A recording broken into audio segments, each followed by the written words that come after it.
նույնիսկ այդ գլուխները վերցրեց այդ պարել են, վայ, այս ինչ լավ ասրա գլուխ կտրեցինք, այս բանի ոտնա, այս Չինգիզ խանի ոտնա, այս էլ բանի պճեղնա, այս էլ տանում եմ տնիցս կախեմ, հա։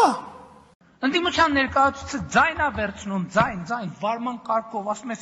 այս ինչ անելու, ասում է ժողովուրդ սրանք բյուջե են լցնում, ժողովուրդ, արբա մեր գրպանները լցնեինք, խելագարվելու բանա, ձայն են վերցնում, ասում ես, այս ինչ ասելու, ես ասենց բան, էլի, ասում է ժողովուրդ սրանք բյուջե են լցնում, հասեք, իրաց նման մեր գրպանները պիտի լցնեինք, որ լավ լներ, այո բյուջե ենք լցնում, լցրել ենք, լցնելու ենք,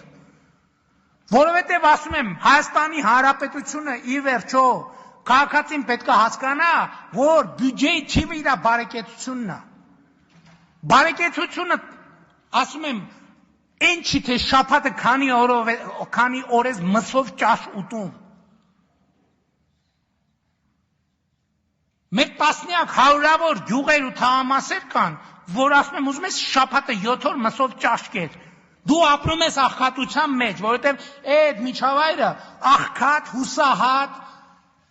քանդված, ցեխի մեջ, աղբի մեջ, կորած միջավայրը, ի վերջո պետք է հասկանաք սա։ Պետական բյուջեն, քաղաքացու եւ համայնքային բյուջեն քաղաքացու բարեկեցության ցուցիչն է։ Ուզում ես տանը սնդուկի մեջ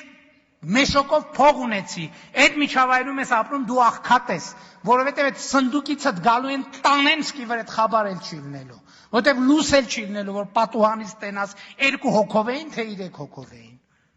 հեռախոս էլ չի լինելու, որ զանգես, ոստիկան էլ չի լինելու, որ գա տենա ինչ ա եղել,